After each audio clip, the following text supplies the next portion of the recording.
warahmatullahi wabarakatuh. Kami dari kelompok 2 akan mempresentasikan untuk materi pertama kami, yaitu asuhan keperawatan pada anak dengan kelainan otak syaraf, yaitu hidrosefalus, dengan anggota kelompok kami. Yang pertama ada Eliza Andari Fauzan, NIM 1958, Ferdiana Saritidar, 1974, Dwinanda Pratiwi, NIM 1977, dan Jessica Galuh Puspitasari, NIM 19135.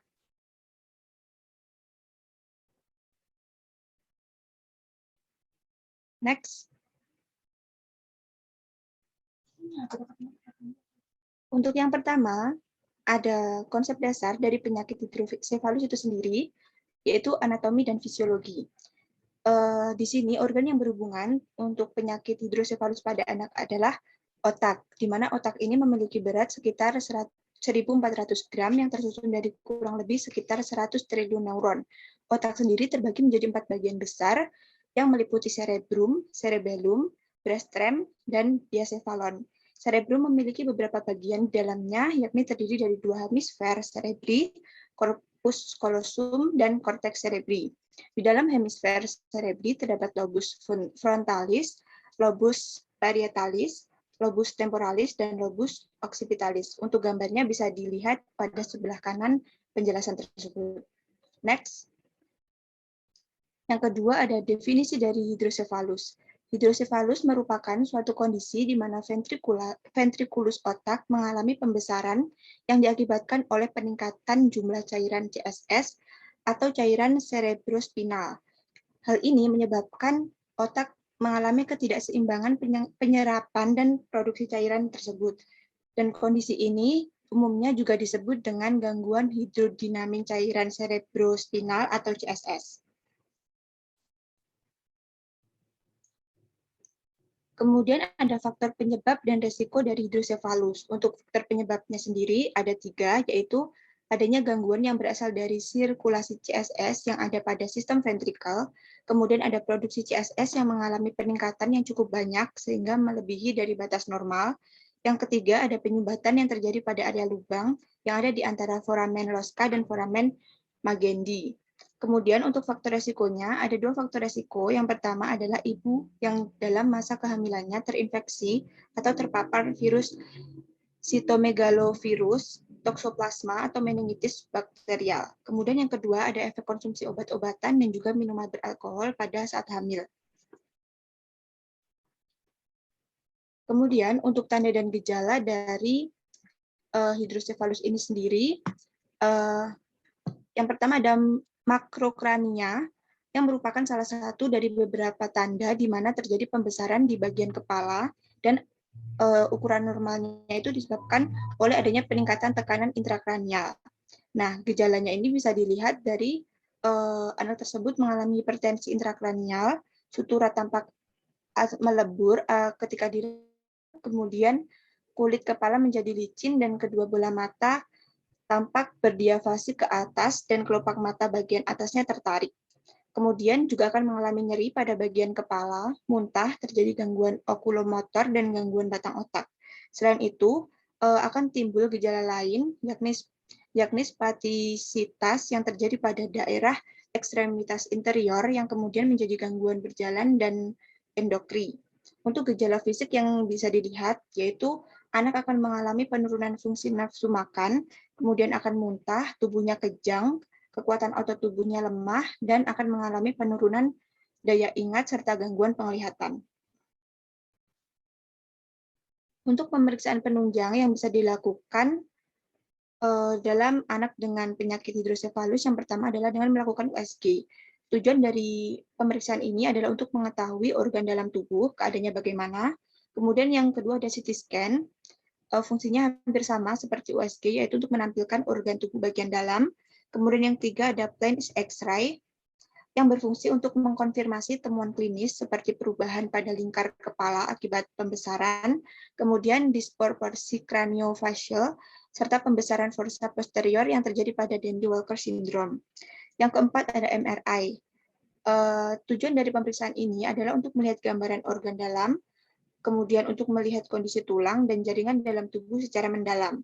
Kemudian yang terakhir adalah melakukan pengecekan darah. Untuk selanjutnya, ada metode pengobatan farmakologi dan non-farmakologi untuk penyakit hidrosefalus. Yang terapi untuk non-farmakologi ini meliputi terapi sementara, kemudian ada operasi sunting, endoscopic third ventriculostomy, kemudian ada terapi etiologi, dan yang terakhir ada ventriculoperitoneal shunting. Kemudian untuk terapi farmakologinya bisa dilakukan dengan agen osmotik yang berfungsi untuk mengurangi produksi cairan cerebrospinal, kemudian carbonic anhydrase inhibitor, acetazolamid adalah salah satu dari bagian dari CAI yang dapat mengurangi sekresi CSS. Kemudian ada glukokortikoid seperti dexamethasone atau prednison yang mempunyai efek terhadap penurunan produksi tekanan intrakranial dengan metode mengurangi produksi CSS. Kemudian yang terakhir adalah dengan pengobatan digoxin.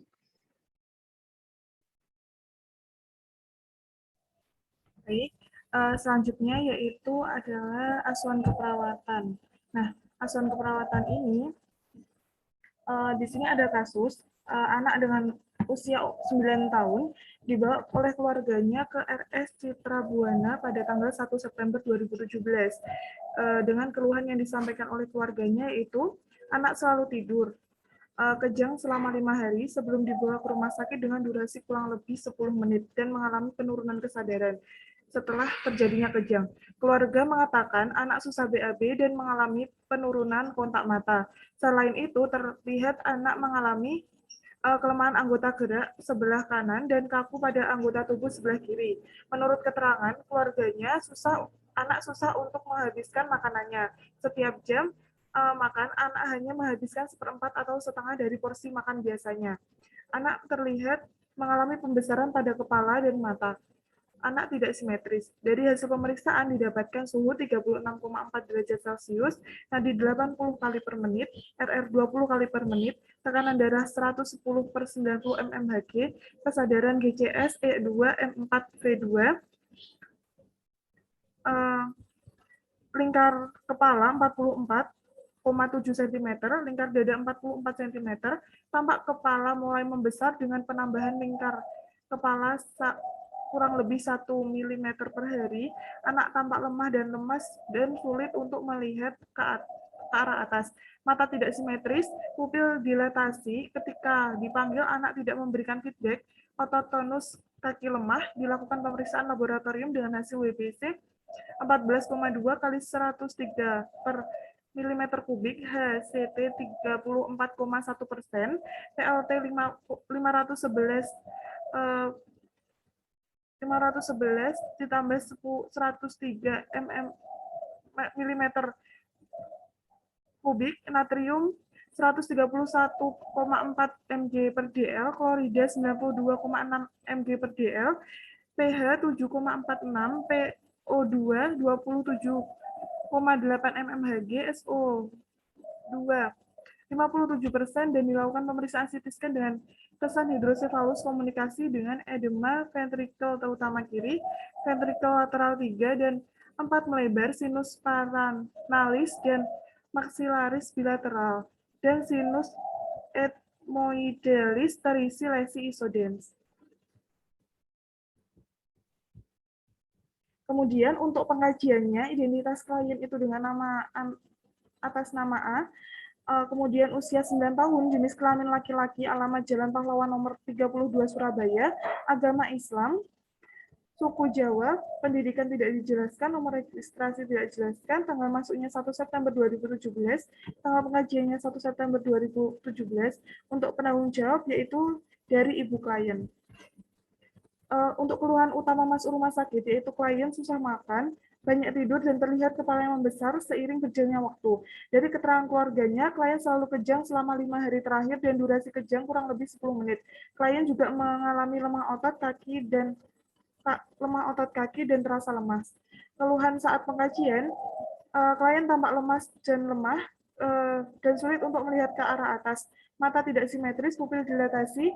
Ketika dipanggil, anak tidak memberikan feedback, otot tonus kaki lemah. Untuk riwayat penyakit sekarang, kesan hidrosefalus komunikan dengan edema periventrikal terutama kiri. Riwayat kehamilan dan kelahiran, yaitu parental tidak ada keterangan, intranatal tidak ada keterangan, dan posisi natal tidak ada keterangan. Untuk riwayat imunisasi, riwayat kesehatan dan riwayat keluarga, tidak ada keterangan dalam kasus. Untuk riwayat lingkungan juga tidak ada keterangan dalam kasus. Untuk kebutuhan dasar, cairan dan nutrisi, keluarga memberikan keterangan bahwa klien sulit makan dan mengalami penurunan nafsu makan. Hanya 1/4 sampai dengan setengah porsi makan yang klien makan. Pola tidur klien lebih banyak menghabiskan waktunya untuk tidur lebih lama. Kemudian untuk mandi, aktivitas dan untuk mandi dan aktivitas tidak dijelaskan dalam kasus, dan pola eliminasi klien mengalami kesulitan dalam buang air besar. Untuk pemeriksaan pola Gordon, yaitu pola persepsi dan pemeliharaan kesehatan, keluarga membawa ke rumah sakit setelah 5 hari munculnya gejala dan kesehatan anak yang menurun. Untuk pola nutrisi dan metabolik hanya dijelaskan pola eliminasi, susah BAB, pola aktivitas klien lemah dan kurang beraktivitas. Kemudian pola tidurnya, klien lebih banyak menghabiskan waktu untuk tidur. Kemudian untuk pola hubungan dan peran, klien dan keluarganya memiliki hubungan yang baik dan penuh kasih sayang. Untuk pola sensori kognitif, klien terlihat kurang responsif. Pola persepsi dan konsep diri tidak ada keterangan. Untuk reproduksi dan seksual tidak ada keterangan. Serta untuk mekanisme dan coping serta nilai dan kepercayaan juga tidak ada keterangan. Kemudian untuk pemeriksaan secara umum, yaitu keadaan umum klien, yaitu klien susah buang air besar dan mengalami penurunan kotak mata. Selain itu, klien mengalami kelemahan anggota gerak sebelah kanan dan kaku pada anggota tubuh sebelah kiri.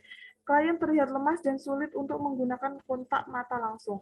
Untuk tanda-tanda vital, yaitu kesadaran kompos medis dengan BCS E2M4V2 dengan tekanan darah 110/90 mmHg, untuk suhunya 36,4 derajat Celcius, frekuensi nadi 80 kali per menit, frekuensi napas 20 kali per menit, berat badan per tinggi badan dengan IMT 16,32, yaitu berat badannya kurang.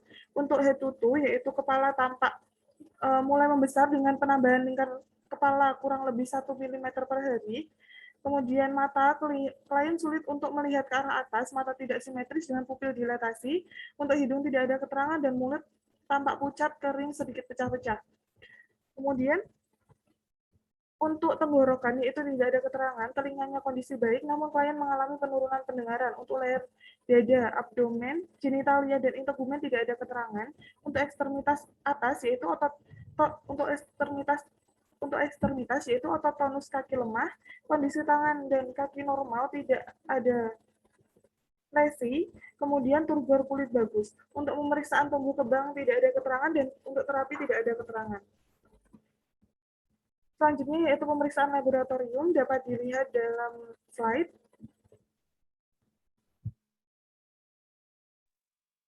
Untuk selanjutnya pemeriksaan radiologi. Yang pertama CT scan ventricle lateral 3 dan 4 melebar, sinus paranalis dan maxillaris bilateral, dan sinus ethmoidalis terisi lesi isodens. Baik, untuk selanjutnya pemeriksaan penunjang lainnya tidak ada. Next. Selanjutnya analisis data dan masalah. Bisa dilihat pada slide atau makalah kami ya. Next. Ini lanjutan dari analisis data dan masalah untuk diagnosis yang ketiga. Next. Untuk pathway-nya, yang pertama penurunan nafsu makan, lalu dilanjutkan oleh tubuh kekurangan cairan dan nutrisi, lalu susah BAB, tubuh lemah, kekurangan energi, terjadi defisit nutrisi. Dari situ diturunkan ke penurunan kekuatan otot ekstremitas bawah, klien tampak terbaring di tempat tidur, klien lebih banyak menghabiskan waktu untuk tidur, dan selanjutnya gangguan mobilitas fisik. Dari defisit nutrisi juga diturunkan gangguan aliran darah ke otak akibat peningkatan TIK. Lalu selanjutnya embolisme, penambahan diameter kepala setiap hari, dan didapati resiko perfusi cerebral tidak efektif. Next. Untuk diagnosis yang pertama ada defisit nutrisi berhubungan dengan klien tidak nafsu makan ditandai dengan IMT klien kurang dari normal.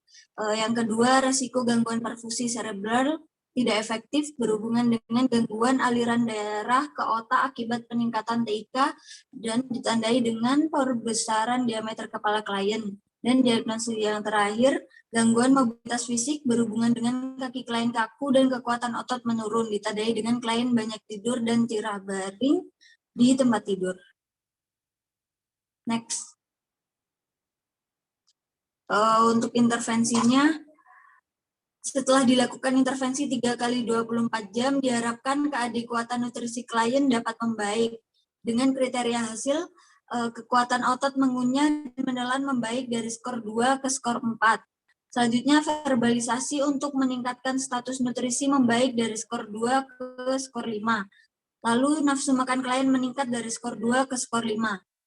Untuk psikinya, kita mengambil manajemen berat badan. Yang pertama, melakukan identifikasi kondisi penyebab berat badan klien. Yang kedua, menghitung berat badan ideal. Selanjutnya, memfasilitasi menentukan berat badan ideal klien. Dan yang terakhir, menjelaskan hubungan asupan makanan dan pengeluaran yang dibutuhkan tubuh. Rasionalnya bisa dibaca sendiri. Untuk yang kedua, diagnosis kedua, setelah dilakukan intervensi 3 kali 24 jam, diharapkan keadekuatan aliran darah serebral klien dapat membaik dengan dilakukan intervensi manajemen sensasi perifer. Yang pertama, melakukan monitor perubahan kulit. Selanjutnya, menghindari pemakaian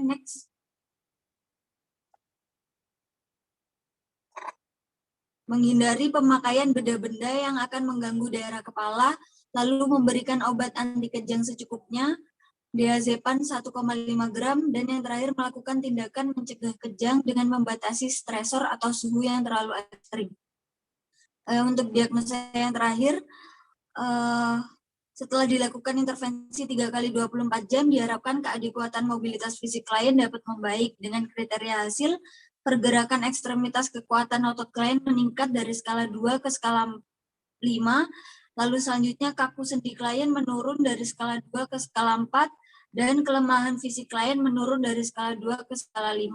Intervensi yang kami ambil, teknik latihan penguatan otot. Yang pertama, identifikasi risiko latihan, lalu selanjutnya identifikasi tingkat kebugaran otot, selanjutnya monitor efektivitas latihan, fasilitasi menentukan tujuan jangka pendek dan jangka panjang. Yang selanjutnya memfasilitasi mengubah program latihan untuk mengurangi kebosanan klien. Yang selanjutnya menjelaskan fungsi otot ekstremitas, dan yang terakhir menghindari latihan yang terlalu ekstrim.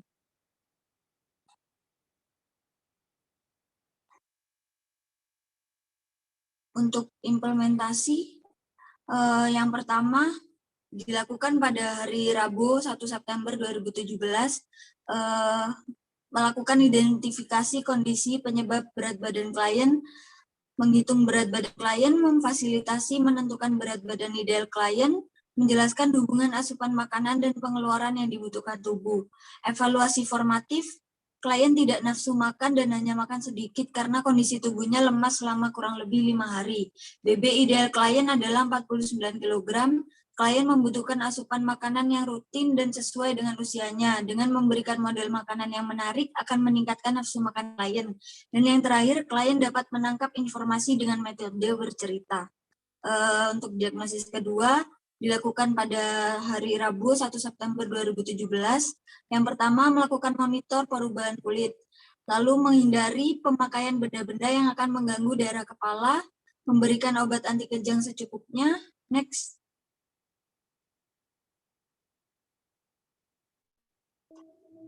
Lalu melakukan tindakan mencegah kejang dengan membatasi stresor atau suhu yang terlalu ekstrim. Untuk evaluasi formatif, yang ketiga dilakukan pada hari Rabu 1 September 2017. Yang pertama, mengidentifikasi resiko latihan, mengidentifikasi tingkat kebugaran otot, memonitor efektivitas latihan, memfasilitasi menentukan tujuan jangka pendek dan jangka panjang, memfasilitasi mengubah program latihan untuk mengurangi kebosanan klien, menjelaskan fungsi otot ekstremitas, dan menghindari latihan yang terlalu ekstrim. Next. Selanjutnya yaitu evaluasi. Untuk diagnosa defisit nutrisi, subjeknya klien mengatakan makanan yang disajikan enak dan lezat. Untuk objektifnya, klien terlihat lebih nafsu makan dibandingkan dengan saat pertama masuk rumah sakit. Analisanya untuk indikator nafsu makan klien meningkat dari skor 3 menjadi skor 4. Planningnya lanjutkan intervensi nomor 2 dan 3. Untuk diagnosa risiko gangguan perfusi cerebral tidak efektif, subjeknya tidak ada. Untuk objektifnya, klien terlihat lebih nyaman, sedikit tersenyum, dan respon lebih baik. Analisanya, indikator frekuensi kejang klien meningkat, skor saat ini 3 dan skor targetnya 5. Planningnya lanjutkan intervensi nomor 2, 3, dan 4. Untuk diagnosis gangguan mobilitas fisik, subjeknya klien mengatakan lebih lemas untuk menggerakkan kakinya. Objektifnya klien terlihat lebih aktif meskipun masih banyak di atas tempat tidur. Analisanya untuk indikator pergerakan ekstremitas kekuatan otot klien, skor saat ini 4, skor target 5. Untuk indikator kaku sendi klien menurun dari skor saat ini 3 dan skor target 4. Kelemahan fisik klien, skor saat ini 3 dan skor target 4. Planningnya lanjutkan intervensi nomor 1, 4, 5, dan 7. Next.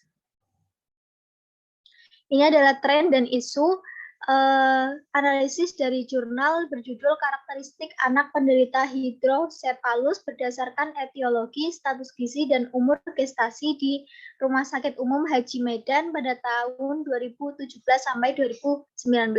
Penulisnya dari Nugraha Ilhamsyah dan Eri Suhaimi dalam jurnal ilmiah Maxitek. Tujuan penelitian ini untuk mengetahui karakteristik anak hidrosefalus berdasarkan etiologi, aspek gizi, dan usia gestasi anak. Next. Kesimpulan yang didapatkan dari penelitian itu, hidrosefalus merupakan gangguan dengan adanya penumpukan cairan cerebrospinal (CSS) pada sistem saraf pusat akibat gangguan pembentukan, aliran, dan penyerapan. Hal tersebut dapat terjadi akibat adanya infeksi bakteri, status gizi anak yang kurang, dan usia gestasi preterm pada anak. Keadaan ini akan mengganggu tumbuh kembang pada anak apabila tidak segera mendapatkan terapi yang sesuai dan tepat. Next. Kesimpulan pada makalah kali ini yaitu hidrosefalus merupakan gabungan dari kata hydro yang berarti air dan cephalus yang berarti kepala. Hidrosefalus adalah suatu kondisi di mana otak mengalami pertambahan atau peningkatan cairan cerebrospinalis dengan peningkatan tekanan intrakranial hingga menyebabkan pelebaran ruang pada daerah tempat aliran CSS. Pada kasus ini, penata laksanaan dilakukan dengan metode terapi medikamentosa untuk kasus ringan dan operasi pada kasus berat. Ini adalah daftar pustaka yang kelompok kami gunakan dalam makalah ini. Sekian presentasi dari kelompok kami. Kurang lebihnya mohon maaf. Wassalamualaikum warahmatullahi wabarakatuh.